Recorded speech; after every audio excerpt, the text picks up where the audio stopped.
Hi Fire Sign, Aries, Leo, and Sagittarius. Kumusta po kayong lahat? Okay, so Fire Sign, maraming salamat po sa walang sawang pagsubaybay sa ating pong mga reading, and kung ikaw ay bago pa lang sa ating channel, mag-subscribe na po kayo and i-click mo na rin yung ating notification bell para lagi kang updated sa ating mga bagong upload. Okay, so Fire Sign, tignan natin. Gabay kapalaran. Gabay kapalaran po ni Fire Sign. Meron tayong Queen of Cups. So, yung iba sa inyo guys, maaaring nakakaramdam kayo na parang gusto mo ng pahinga. Okay? Actually, marami naman ako nakakitang pahinga sa mga fire sign, pero mas gusto mo ng sapat na pahinga. Okay? Yung iba sa inyo kasi guys, mas napapagod ka ng parang mas walang ginagawa or parang mas napapagod kapag yung mga tao sa paligid mo is parang nakakarindi or pwedeng pag nakikita mo sila nang nakahiga lang, walang ginagawa. So, parang makita mo pa lang sila, na-absorb mo na agad yung mga negativity nila. Okay? So, yan, Queen of Cups, sensitive, emotional, kind, intuitive, feminine, and caring. So, yung iba sa inyo guys, maaaring nakaka-feel kayo ng pagiging emotional ngayon, and sa ibang bagay, mas nagiging sensitive. So, I think yung iba dito, nakaka-experience kayo ng hindi maganda. Pwedeng dahil sa environment mo ngayon, okay? And may nasasagap kasi ako dito guys, itong nafe-feel mo na to, parang feeling mo inabuso ka. Okay, inabuso ka, pero mahal mo pa rin sila kahit na sinaktan ka. Nandun ka pa rin sa point na nakalimutan mo na yung mga masasakit na nagawa nila, pero nakatatak na yun sa isip mo. And siguro yung nafe-feel mo dito kung bakit ka Queen of Cups dito, pwedeng yung takot mo na baka maulit na naman. Okay, pero mabilis din kasi magpatawad ang mga fire sign kahit na ito ay madalas galit, no, yung mga fire sign. So, yung iba sa inyo guys, pwedeng, ayan, hindi kayo nahihirapan na magpatawad kasi sobrang basic lang talaga sa inyo yan. Pero hindi ibig sabihin ng pagpapatawad. Okay. So, yun nga guys, no, may pa ako. Hindi ibig sabihin ng nagpatawad ka na is parang pwede na nila ulit-ulitin sa inyo yung nagawa nila. Takot ka na nga dito eh. Kaya parang madalas pinangungunahan mo na lahat ng bagay kasi takot ka na, okay? So yung yung ginagawa mo na parang pinangungunahan mo sila is parang ikaw na mismo yung umaalis kasi siguro meron na kayo guys na pagdaan na talagang iniwan kayo and paulit-ulit na nangyayari sa inyo. Okay? So tignan natin guys, meron tayong Six of Pentacles. Ayan, sa pinapakita sa akin guys, parang good provider naman po yung mga fire sign. Ayan, charity, sharing, giving, receiving, justice, and begging. So, mabilis maawa ang mga fire sign. So, siguro yan, pag may mga humihingi ng tawad sa inyo, lalo na at sila naman yung nauna, nagawan ka ng hindi maganda, once na i-approach ka nila, humingi sila ng tawad sa inyo, wala na sa inyo yan guys, no? Nakakalimutan mo na. And parang madali na sa inyo guys na magpatawad. Pero yun nga, hindi ka na basta-basta nagtitiwala. Tumatatak na talaga sa inyo yung ginawa nila. Nagiging guarded yung mga fire sign dito. Fire sign, may nakakita rin ako dito na parang ang daming boding mga responsibility. And parang mararamdaman mo na parang tuloy-tuloy din yung paglabas ng pera mo. So, may hirapan ka nalibitahan talaga yung, yung pera mo. Okay? Tignan pa natin, guys.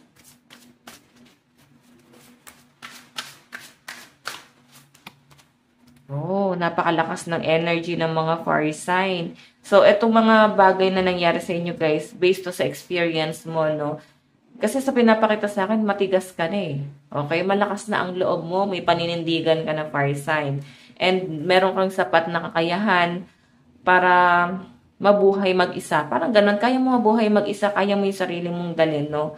Hindi mo na kailangan na may mga tao pa na parang sasandalan mo. Kasi madalas kasi dito sa energy na nasagap ko, mas madalas ikaw yung tumutulong, mas marami kang tinutulungan. Okay, yung strength dito guys, pwedeng ayan, may mga pagsisisi lang yung ibang fire sign dito, no? I think maling action mo to. May mga maling decision ka na nagawa na parang nagkaroon ka din ng regret, pero yung iba dito guys, pwedeng pinanindigan mo na lang yung regret na yon. Tingnan mo, yung Queen of Cups kasi parang hinayaan na lang, naging go with the flow na lang, then parang tuloy yung agos ng buhay. So, may mga bagay na tinatanggap na lang ang mga fire sign. Okay, so tingnan pa natin guys. Ano pang ipapakita dito, fire sign? Emperor. So, ito energy mo, napaka-fiery talaga, no? Malakas sa mga Aries. So, maring ang kadilyo is Kapwa nyo, fire sign, Aries yung nasa-sense ko dito, okay? So, Emperor, structure, authority, power, boss, masculine, and father. Oh.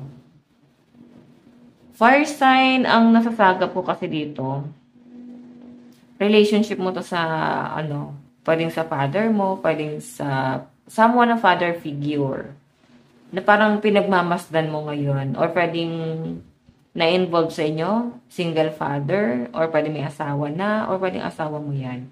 So, ito kasi guys, medyo controlling, hinihigpitan ka sa mga desisyon mo sa buhay, hindi ka makapag-decide para sa sarili mo. Okay? Nakikita ko na pinalalakas niya yung loob mo.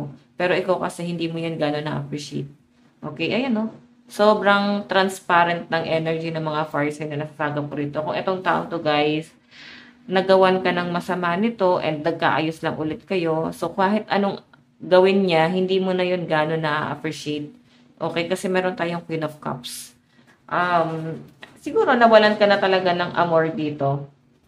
Parang may mga bagay ka na tinanggap mo na dito sa connection na to. Okay, so, fire sign. Ayan, pasensya na, no? Medyo malakas lang yung ulan dito, guys. Okay. Tignan natin, fire sign.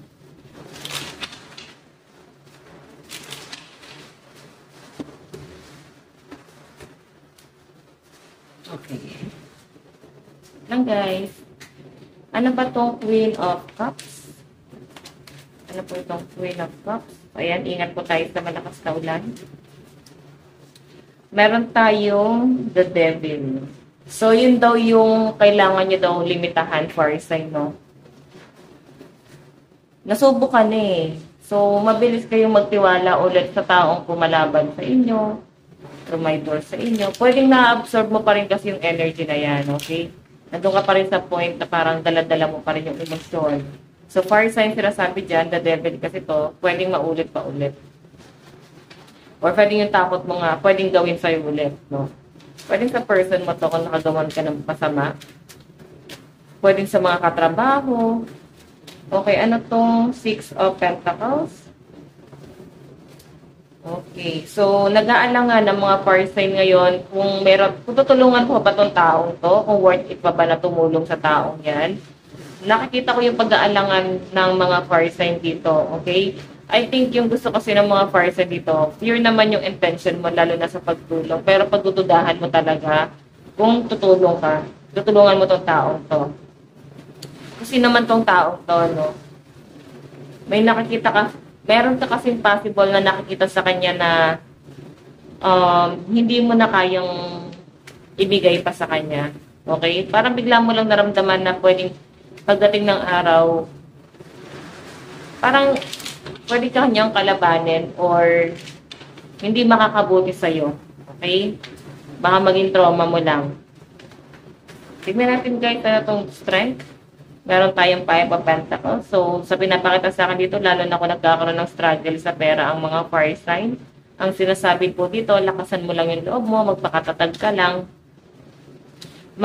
Parang malalampasan mo rin to. Yung iba naman sa inyo guys, pwedeng iniisip mo ngayon yung mga taong nandiyan, nung panahong walang-wala ka, nandun ka sa point na nagkakaroon ka ng paghihirap, lalo na pagdating sa finances mo.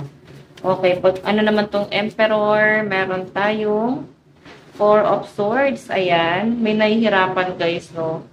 Nakikita ko na meron gustong bumawi talaga sa inyo, pero kasi nahihirapan siya, 4 of Swords. I think hindi niya alam kung paano niya pa patutunayan yung sarili niya. Nandun na siya sa point na parang lahat ginawa na niya. Naubos na ngayon nalalaman niya, pero feeling ko wala ka ng amor talaga. Okay, hindi ka na natutuwa sa pagtulong or sa mga ginagawa niya. Fire sign, tignan natin ano bang inyong advice. Meron tayong lighten up. Okay, ayan, may mga unti-unti nang naliliwanagan dito. Matatauhan na and parang nandun yung kagustuhan mo na kumawala dyan sa bagay na yan kung nasan ka na pwedeng nagpapahirap sa kalooban mo and parang gusto mong mapakalma yung sarili mo, okay? Fire sign, na to lang po inyong reading. Maraming salamat po. Bye-bye!